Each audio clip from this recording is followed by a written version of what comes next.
नमस्कार दर्शक बंधु Odia knowledge academy YouTube channel को आपण मानक स्वागत। जदि आपण आम चैनल को प्रथम आसन दयाकोरी चैनल सब्सक्राइब बटन क्लिक करी चैनल को सब्सक्राइब करेंगे। वीडियोटी भल लगे निश्चय वीडियोटी को लाइक करेंगे, शेयर करेंगे, कमेंट करेंगे भूलें जहाँद्वारा आप प्रतिदिन नुआ नुआ अपडेट पाइपर। तो आसन देखा आज खबरटी ना ओडिशा हाइकोर्ट को गुरुत्वपूर्ण राय जो थे कि ओडिशा हाइकोर्ट गोटे गुरुत्वपूर्ण राय देते जो ठिका कर्मचारी जो नियुक्त होते केमी स्थायी है से स्थायी चाकरी एवं से कर्मचारी कहवा खुशी खबर। तो सही ऑर्डर विषय में आम आज आलोचना करवा। तो कौन रही आज खबरटी चलतु आरंभ करवा। ये आप देखिपे माचकुंड सब रेजिस्ट्रार ऑफिस रात्र जगुआ चाकरी नियमित हाइकोर्ट को निर्देश। ताल माचकुंड सब रेजिस्ट्रार ऑफिस रे जड़े रात्र जगुआ जो वाचमैन थे से चाकरी करते बहुत वर्ष चाकरी कलापर चाकरी नियमित होना से हाइकोर्ट द्वारस्थ होते शेष हाइकोर्ट निर्देश देते चाकरी को नियमित करने। तो कौन अच्छी संपूर्ण खबर देखा बिना कौन अदालती सुरक्षा निर्देश 2004 जनवरी 2 रु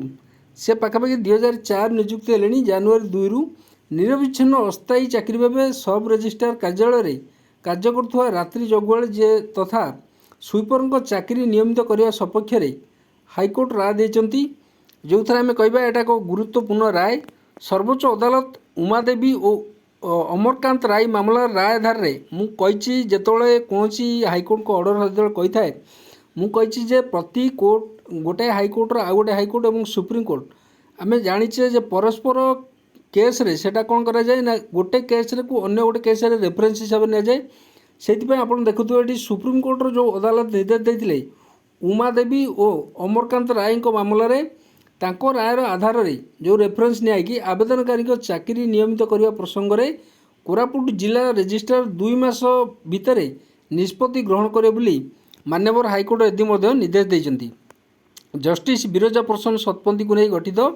खंडपीठ माचकुंड सब रेजिस्ट्रार कार्यालय रात जोगली तथा स्वीपर भाव कार्य करुवा कृष्णचंद्र महापात्र आवेदन शुणाणी कर एपर निर्देश प्रदान कर मामलार विवरण प्रकाश जे माचकुंड सब रेजिस्ट्रार 2003 नवेम्बर 21 निर्देश अनुसार आवेदनकारी रात्र जोगाड़ी तथा स्वीपर भाव यही कार्यालय 2004 जनवरी 2 रे जोग देते से पाखापाखि 2004 रु जनवरी 2 रे जोग देते अर्थात आम कहीपर पाखापाखि 20 वर्ष है सी चाकरी करते 2005 रे तांकू पटांगी सब रेजिस्ट्रार कार्यालय कार्य करने निर्देश दिया 2011 पुणी माचकुंड सब रेजिस्ट्रार कार्यालय नियोजित कराइला।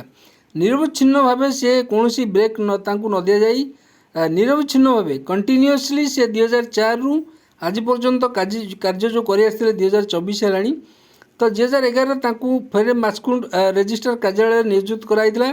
जो थे कि 2004 रु आप देखिपे 2004 रु एपर्यंत से निरवच्छिन्न अर्थात कंटिन्यूअस से सेवा जोगे आछंती एवं कार्य कर ड्यूटी कर भाव कार्य कर चाकरी नियमित करा प्रसंग में पदक्षेप ग्रहण करा दर्शाई सी 2014 कौन करते ना आवेदनकारी राज्य जो प्रशासनिक ट्रिब्यूनाल अच्छी साट गोटे मामला रुज करते साट उच्छेद पर मामला शुणाणी हाइकोर्ट को स्थानांतर होता एवं सेठी हाइकोर्ट कौन करते ना उमादेवी और अमरकांत राय मामला जो सुप्रीम कोर्ट जो ऑर्डर देते ऑर्डर अनुसार 10 वर्ष अधिक समय लगातार ये आप देखिपे जे 10 वर्ष किंबा ताठू अधिक वर्ष अधिक समय लगातार जे कंटिन्यूअस जे अस्थायी कर्मचारी भाव में कार्य कर बिना कौन अदालती निर्देश रे कार्य करथिबा कर्मचारी चाकरी नियमित हवा कथा बोली आवेदनकारी तरफ दर्शाई। अन्य पक्ष एक मंजूरी होता पद नियोजित होइथिबारु आवेदनकारी चाकरी नियमित होगा योग्य नुहे बोली सरकार तरफ दर्शाई। किंतु शेष में मान्यवर हाइकोर्ट कौन करते निर्देश देते एवं तांकर चाकरी आपड़ देखिपे माचकुंड जो सब रेजिस्ट्रार कार्यालय जो रात्र जगियाल वाचमैन जे थे जेहेतु सी निरवच्छिन्न भाव 20 वर्ष चाकरी कले से निर्देश देते चाकरी नियमित करने को मान्यवर ओडिशा हाइकोर्ट गोटे गुरुत्वपूर्ण निर्देश एडी देते जहाँद्वारा कि कर्मचारी को न्याय मिलने आम कहीपर कहीं गोटे कर्मचारी जो निरवच्छिन्न भाव कौन जगार कार्य करे एवं से अन्य कौन कार्य कर तार गोटे आशा थाए से केवे नियमित हम और पूर्ण दरमा पाइब एसबू नहीं तेणुक सी सैट्र भी द्वारस्थ होते हाइकोर्ट हाइकोर्ट रे जेतोले तांकर विचार चलला शेषर तांकु हाइकोर्ट रु न्याय मिलची देखा जाऊ तांकर केबे रेगुलेशन ऑर्डर आसुची काने एटा गोटे कर्मचारी पई निहाती हम कहि परिबा गोटे भल खबर। तो आज थिला ए खबरटी जदि आपको खबर भल लगिला दयाकोरी निश्चय चैनल को सब्सक्राइब करेंगे वीडियो को लाइक करेंगे कमेंट करेंगे भूलिए जहाँद्वारा आप प्रतिदिन नुआ नुआ अपडेट पाइपर। धन्यवाद।